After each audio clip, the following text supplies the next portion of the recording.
नमस्कार साथियों, स्वागत है आपका दृष्टि आईएएस के इन फोकस प्रोग्राम में। मेरा नाम है मनीष। हाल ही में वैश्विक नवाचार सूचकांक रिपोर्ट 2024 जारी हुई है। इसमें भारत ने अपनी रैंकिंग में महत्वपूर्ण सुधार किया है। और भारत की ये रैंकिंग में सुधार का आधार क्या है, भारत के सामने नवाचार के क्षेत्र में किस प्रकार की चुनौतियां हैं, भारत को उन चुनौतियों का समाधान किस प्रकार से करना है, आज इन फोकस के प्रोग्राम में इन सभी मुद्दों पर विस्तार से बात होगी। सबसे पहले देखते हैं कि इस पूरे टॉपिक के अंतर्गत हमारी चर्चा के सामान्य बिंदु क्या रहने वाले हैं। सबसे पहले उस खबर को विस्तार से जानना है जिसके कारण ये पूरा टॉपिक चर्चा में है। इसके बाद वैश्विक नवाचार सूचकांक 2024 के बारे में सामान्य जानकारी हासिल करेंगे और फिर भारत की तुलना अन्य देशों से भी करने की कोशिश करेंगे, विशेष तौर से चीन से। फिर देखेंगे कि वे कौन से कारक रहे हैं जिन्होंने भारत में नवाचार को बढ़ावा दिया है या नवाचार रैंकिंग में भारत की सुधार करने में प्रमुख कारक सिद्ध हुए हैं, यानी प्रमुख नवाचार बूस्टर क्या है। भारत के सामने किस प्रकार की चुनौतियां हैं अपने आर्थिक या सामाजिक क्षेत्र को और ज्यादा नवाचारी बनाने के अंतर्गत, उन चुनौतियों पर भी बात करेंगे। और फिर देखेंगे कि ये पूरा जो इनोवेशन इंडेक्स हमारे सामने आता है, सूचकांक हमारे सामने आता है, इसके किस तरह के निष्कर्ष भारत के संदर्भ में आते हैं। अंत में आपके लिए एक अभ्यास प्रश्न होगा जिसका उत्तर आपको कमेंट बॉक्स में कमेंट करके देना होगा। ये जो पूरा विषय है यूपीएससी की मुख्य परीक्षा के सामान्य अध्ययन प्रश्न पत्र 3 से जुड़ता है, उसके भारतीय अर्थव्यवस्था जैसे खंडों से जोड़ करके आप इसे देख सकते हैं। हम आगे बढ़े उससे पहले आप हमारे चैनल को सब्सक्राइब जरूर करिए और बेल आइकन दबाइए ताकि हमारे सभी प्रोग्राम का नोटिफिकेशन आपको मिल सके, इन प्रोग्राम से आप जुड़ सके, इनका लाभ उठा सके। साथ ही इन सभी प्रोग्राम की पीडीएफ फाइल आपको इन फोकस दृष्टि आईएएस के टेलीग्राम चैनल पर उपलब्ध कराई जा रही है। डिस्क्रिप्शन में दिए गए लिंक पर जाकर आप पीडीएफ फाइल डाउनलोड कर सकते हैं। आपके लिए एक महत्वपूर्ण सूचना है और सूचना ये है कि दृष्टि आईएएस संस्थान अपनी विभिन्न शाखाओं पर हिंदी माध्यम के आईएएस फाउंडेशन कोर्स प्रारंभ कर रहा है। इंदौर शाखा में ये बैच प्रारंभ हो चुका है, आप उसमें एडमिशन ले सकते हैं। साथ ही दिल्ली में स्थित करोलबाग शाखा, प्रयागराज शाखा, जयपुर और लखनऊ शाखाओं में भी हिंदी माध्यम के आईएएस फाउंडेशन बैच प्रारंभ होने जा रहे हैं। जैसे प्रयागराज में 3 अक्टूबर से बैच प्रारंभ हो रहा है और इसकी टाइमिंग सुबह 11:15 बजे रहेगी। उसी प्रकार से करोल बाग में बैच प्रारंभ हो चुका है जिसकी टाइमिंग है सुबह 11:30 बजे। जयपुर में बैच 7 अक्टूबर से प्रारंभ हो रहा है जिसकी टाइमिंग रहेगी सुबह 8 बजे और उसी प्रकार से लखनऊ शाखा में 18 अक्टूबर से प्रारंभ होने वाले बैच की जो टाइमिंग होगी वो सुबह 11:30 बजे रहेगी। आप इन शाखाओं के पास अगर स्थित हैं तो इन शाखाओं में जाकर के अपने एडमिशन को सुनिश्चित कर सकते हैं। और अगर आपको किसी भी प्रकार की दुविधा है तो आप 8750187501 पर कॉल भी कर सकते हैं। 8750187501 पर कॉल करके अपने एडमिशन को सुनिश्चित कर सकते हैं और सफलता की दिशा में अपना पहला कदम बढ़ा सकते हैं। ये एक महत्वपूर्ण सूचना है, तो तुरंत आप इस सुविधा का लाभ उठाइए, अपने एडमिशन को सुनिश्चित कीजिए और सामान्य अध्ययन की तैयारी को मजबूत करिए। अब अपनी खबर की तरफ बढ़ते हैं। हाल ही में विश्व बौद्धिक संपदा संगठन द्वारा, जिसको वाइपो के नाम से भी जानते हैं, वैश्विक नवाचार सूचकांक 2024 जारी किया गया है और इसमें भारत ने अपनी रैंकिंग में सुधार किया है। इस बार 133 अर्थव्यवस्थाओं को नवाचार सूचकांकों पर आंका गया है जिसमें भारत ने 39वां स्थान हासिल किया है।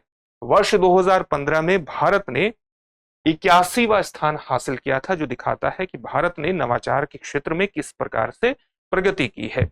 नवाचार आजकल न केवल आर्थिक दृष्टिकोण से महत्वपूर्ण माना जाता है, किसी देश की अर्थव्यवस्था के लिए, अर्थव्यवस्था के विकास के लिए महत्वपूर्ण माना जाता है, बल्कि सामाजिक परिवर्तन के भी एक महत्वपूर्ण आधार के रूप में इसको देखा जा रहा है।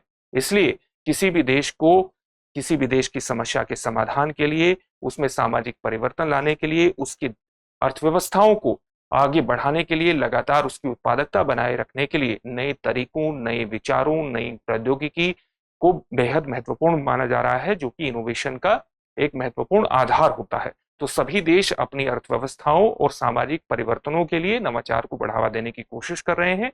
यही कोशिश भारत भी कर रहा है और ये कोशिश भारत की सफल होती हुई भी नजर आ रही है, क्योंकि भारत ने वर्ष 2015 के मुकाबले वर्ष 2024 की अपनी रैंकिंग में महत्वपूर्ण सुधार किया है। लगातार भारत की रैंकिंग में सुधार होता चला गया है।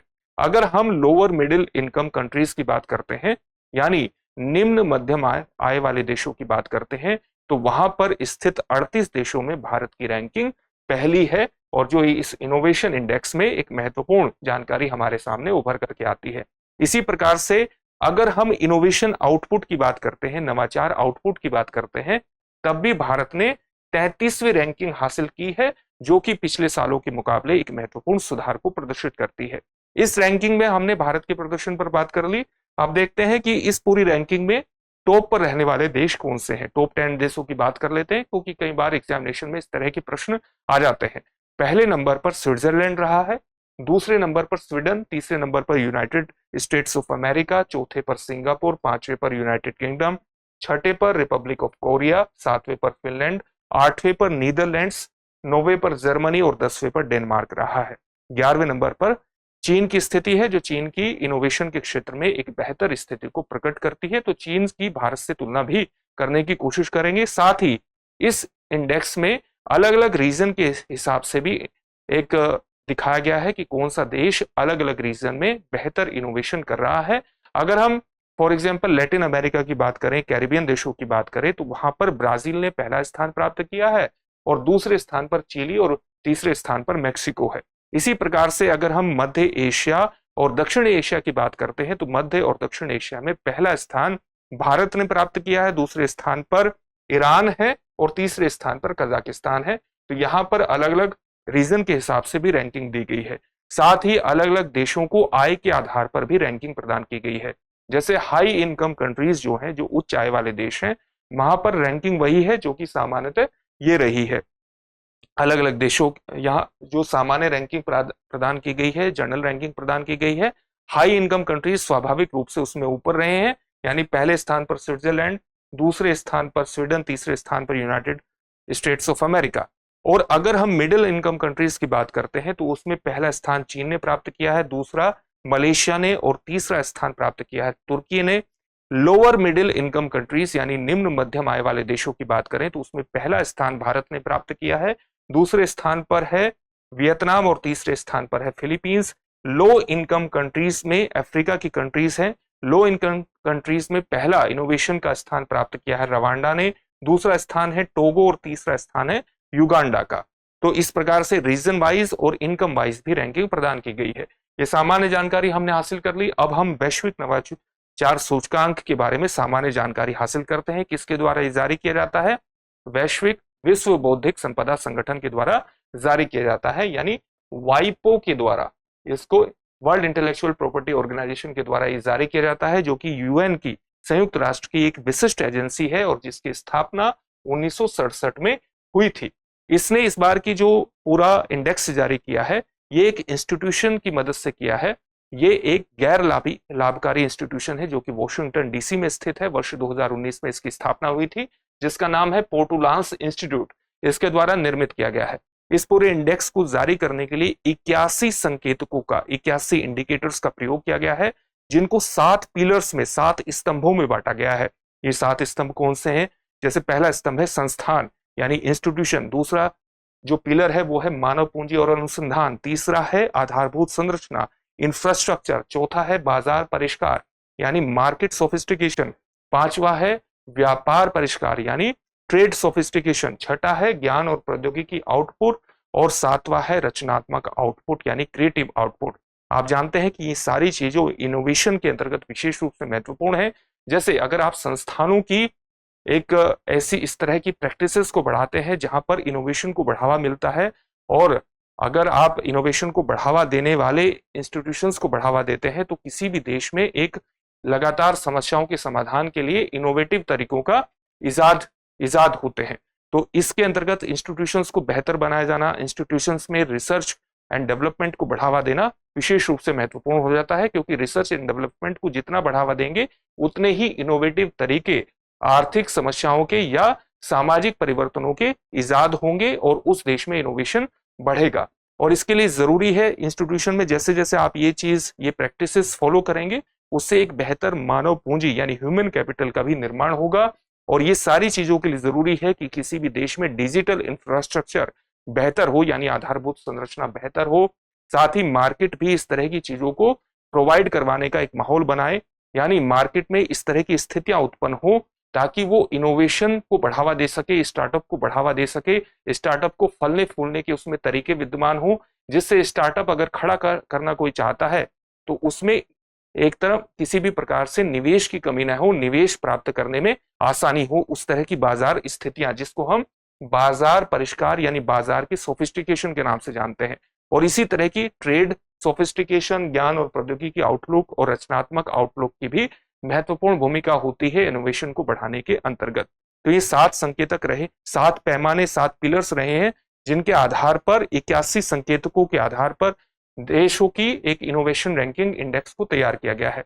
चीन ने, जैसा कि अभी आपको बताया गया, 11वीं रैंकिंग हासिल की है, जो कि इसे शीर्ष 30 में एकमात्र मध्यम आय वाली कंट्री बनाता है। यानी ये एक ऐसी कंट्री रही है जो टॉप के 30 देशों में उपस्थित है, जो कि मिडिल इनकम कंट्रीज हैं, बाकी हाई इनकम कंट्रीज ही टॉप 30 में स्थित हैं, जो कि इसकी मजबूत प्रगति को दिखाता है। वैश्विक नवाचार सूचकांक 2024 में भारत ने भी अच्छा प्रदर्शन किया है, भारत की रैंकिंग में लगातार सुधार हो रहा है। तो किन चीजों के आधार पर भारत में सुधार हुआ है, उनको भी जानना महत्वपूर्ण है। जैसे भारत में एक मार्केट सोफिस्टिकेशन की स्थिति है, यानी भारत में इस तरह की बाजार स्थितियों का निर्माण किया गया है जिससे वो इनोवेशन को बढ़ावा दे, वो स्टार्टअप को बढ़ावा दे। स्टार्टअप इंडिया, डिजिटल इंडिया जैसे योजनाओं के माध्यम से ऐसी स्थितियां निर्मित हुई है जिससे भारत अपनी स्टार्टअप के लिए निवेश प्राप्त करने में सक्षम हुआ है, इनोवेशन को बढ़ावा देने में सक्षम हुआ है। और साथ ही भारत ने अपने उद्यम पूंजी तक मजबूत पहुंच बनाई है अलग अलग उद्यमों के लिए, और भारत ने एक जीवंत स्टार्टअप पारिस्थितिकी का निर्माण किया है। वैश्विक पूंजी को आकर्षित करने में भारत ब्राजील और मेक्सिको जैसे देशों से आगे रहा है। साथ ही भारत ने अपने आईआईटी और आईआईएम में महत्वपूर्ण रूप से समर्थित जो science, technology, engineering and mathematics है, जिसको हम स्टेम के नाम से भी जानते हैं, इन क्षेत्रों में निवेश के माध्यम से भी अपनी रैंकिंग में सुधार किया है। लगातार भारत ने इसमें स्टेम में निवेश को बढ़ावा दिया है। हालांकि अनुसंधान और विकास में व्यय के मामले में भारत चीन और दक्षिण कोरिया जैसे देशों से पीछे है, जहां पर उसे सुधार करने की आवश्यकता है। इसी प्रकार से भारत ने इंफॉर्मेशन एंड कम्युनिकेशन टेक्नोलॉजीज के निर्यात और प्रौद्योगिकी की आउटसोर्सिंग में भी भारत की अग्रणी स्थिति रही है, जिससे इनोवेशन इंडेक्स में उसे फायदा मिला है। इसी तरह से भारत की मीडिया और मनोरंजन में बेहतर स्थिति है, उत्कृष्ट प्रदर्शन किया है। इसमें भारत न केवल उभरती हुई अर्थव्यवस्थाओं के साथ प्रतिस्पर्धा करता है, बल्कि विकसित देशों के साथ भी प्रतिस्पर्धा करता है।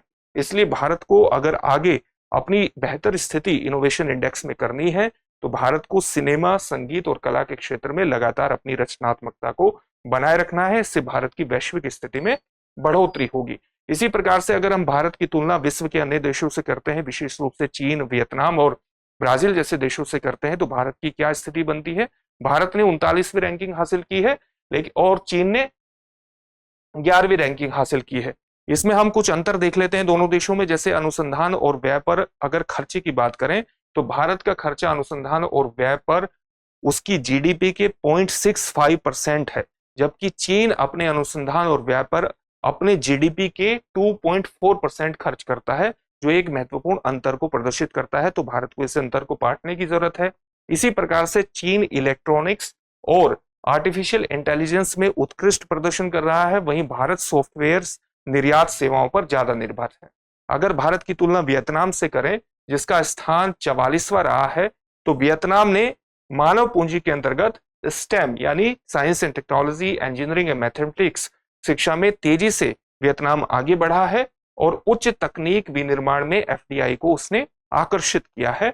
और वहीं पर अगर भारत की बात करें, तो सॉफ्टवेयर विकास में भारत के पास एक पर्याप्त टैलेंट पूल है, और वैश्विक प्रतिष्ठा का उसे लाभ मिलता है टैलेंट पूल के अंतर्गत, जो कि उसने आईआईटी और आईआईएम के माध्यम से बनाया है। इसी तरह से अगर हम प्रौद्योगिकी निर्यात की बात करते हैं, तो भारत आईसीटी सेवाओं यानी इंफॉर्मेशन एंड कम्युनिकेशन टेक्नोलॉजी सेवाओं में वियतनाम से बेहतर प्रदर्शन कर रहा है, तथा सॉफ्टवेयर और प्रौद्योगिकी समाधानों का एक बड़ा भंडार भारत में मौजूद है। अगर हम भारत की ब्राजील से तुलना करें, तो ब्राजील ने इसमें 50वां स्थान हासिल किया है। और अगर भारत और ब्राजील में दोनों में एक तुलनात्मक अंतर देखा जाए, तो वो अंतर हमें नवाचार निवेश के अंतर्गत भी दिखाई देगा। ब्राजील ने जहां हरित प्रौद्योगिकी और जैव प्रौद्योगिकी में अधिक निवेश किया है, वहीं भारत के पास एक बाजार और व्यावसायिक परिष्कार यानी सोफिस्टिकेशन में भारत आगे रहा है, जिससे भारत में एक मजबूत स्टार्टअप इकोसिस्टम डेवलप करने में मदद मिली है। इस तरह का बाजार भारत ने क्रिएट किया है, जिससे भारत में स्टार्टअप उद्यम पूंजी ज्यादा आई है। तो एक माहौल इकोसिस्टम क्रिएट करने में भारत ज्यादा सक्षम हुआ है। उद्यम पूंजी तक उसकी पहुंच भी इसके माध्यम से बेहतर हुई है। अगर हम नॉलेज क्रिएशन की बात करते हैं, प्रोडक्टिविटी की बात करते हैं, तो भारत वैज्ञानिक अनुसंधान और सॉफ्टवेयर उत्पादन के माध्यम से ज्ञान उत्पादन में अग्रणी रहा है और ब्राजील अपने उच्च तकनीक उद्योग पारिस्थितिकी तंत्र को विकसित कर रहा है। तो ये 3 देशों से हमने तुलना कर ली। अब हम देखते हैं कि भारत के सामने वे कौन सी चीजें हैं जिससे भारत में इनोवेशन को बढ़ावा मिला है। इसमें भारत सरकार की कुछ महत्वपूर्ण योजनाएं जैसे स्टार्टअप इंडिया, जैसे डिजिटल इंडिया और मेक इन इंडिया जैसी योजनाओं में ने महत्वपूर्ण भूमिका निभाई है। स्टार्टअप ने भारत में एक बेहतर पारिस्थितिकी तंत्र स्टार्टअप के लिए प्रोवाइड करवाया है। साथ ही भारत की startup India investor connect platform संभावित निवेशकों के साथ स्टार्टअप को जोड़ने के लिए एआई का उपयोग करता है। डिजिटल इंडिया कार्यक्रम के माध्यम से भारत में इंटरनेट तक पहुंच बढ़ी है, डिजिटल साक्षरता फैली है, ई गवर्नेंस में सुधार हुआ है और इस मामले में भारत इंडोनेशिया और वियतनाम जैसे देशों से आगे है। इसी प्रकार से मेक इन इंडिया के अंतर्गत आप देख सकते हैं कि 25 सितंबर 2024 को इसको शुरू किया गया था और इस पहल ने उच्च तकनीक में निर्माण, विशेष रूप से इलेक्ट्रॉनिक्स और ऑटोमोबाइल में वृद्धि को बढ़ावा दिया है। भारत अब अपने विनिर्माण आधार को विकसित करने में मलेशिया और तुर्की जैसे देशों से बेहतर प्रदर्शन कर रहा है। लेकिन भारत के सामने कई प्रकार की चुनौतियां भी हैं। वो चुनौतियां किस प्रकार से है? जैसे भारत अनुसंधान और विकास पर कम व्यय करता है, जैसा कि अभी हमने चीन और दक्षिण कोरिया की तुलना में देखा था। इसी तरह से भारत में शहरी क्षेत्रों में और ग्रामीण क्षेत्रों में डिजिटल बुनियादी ढांचे में भी अंतर है और भारत में जो नवाचार के केंद्र हैं वो दिल्ली और बेंगलोर जैसे शहर हैं, जबकि ग्रामीण क्षेत्रों में इसमें किसी भी प्रकार का सुधार दिखाई नहीं देता है। तो भारत को यहाँ पर भी सुधार करने की आवश्यकता है। भारत के जो आईपी कानून है वो वैश्विक मानकों पर कमतर माने जाते हैं, तो यहाँ पर भी सुधार करने की आवश्यकता है ताकि भारत स्वदेशी नवाचार को बढ़ावा दे सके और विदेशी निवेश को आकर्षित करने के लिए अपने आईपी जो संरक्षण है उसको मजबूत कर सके। इसी प्रकार से तो यहीं पर भारत को सुधार करने की, जहां पर चुनौतियां हैं वहीं पर सुधार करने की भी आवश्यकता है। इस पूरे इनोवेशन इंडेक्स से किस प्रकार के निष्कर्ष निकलते हैं? जैसे भारत ने अपनी रैंकिंग में सुधार किया है और भारत को अपनी महत्वपूर्ण सुधार को बनाए रखना चाहिए। आईसीटी सेवाओं, रचनात्मक उद्योगों और उच्च तकनीक विनिर्माण जैसे क्षेत्रों में अग्रणी बनने के लिए भारत तैयार खड़ा है। इससे यह भी पता चलता है भारत को अपनी कमियों पर काम करना चाहिए, अनुसंधान और विकास में व्यय को बढ़ाना चाहिए और आईपी के अंतर्गत एक इंटरनेशनल स्तर पर इंटरनेशनल मानकों के अनुसार कानून को बनाना चाहिए। साथ ही चीन और दक्षिण कोरिया के आगे होने के बावजूद, यानी सभी मानकों को अगर जोड़ें, उनके आगे होने के बावजूद भारत ने कई मजबूत आधार का निर्माण किया है, जैसे बाजार परिष्कार, कुशल प्रतिभा पूल और जीवंत स्टार्टअप पारिस्थितिकी तंत्र भारत बनाने में सक्षम हुआ है। तो इस आधार को लगातार बनाए रखना चाहिए, इसको मजबूत करना चाहिए। साथ ही इनोवेशन के क्षेत्र में भारत को सार्वजनिक निजी भागीदारी को भी बढ़ावा देना चाहिए ताकि भारत वैश्विक प्रतिस्पर्धा के रूप में आगे आ सके, उसको लगातार बनाए रखा जा सके और वैश्विक प्रतिस्पर्धा में बढ़ोतरी भारत की हो सके। अब एक प्रश्न देख लेते हैं इससे संबंधित। प्रश्न क्या है? वैश्विक नवाचार सूचकांक 2024 में भारत का स्थान कौन सा है? आपके ऑप्शंस हैं 35वां, 37वां, 39वां या 41वां। इस प्रश्न का उत्तर आप हमें कमेंट बॉक्स में कमेंट करके जरूर दीजिए। फिर से एक नए सेशन में आपसे मुलाकात होगी। धन्यवाद।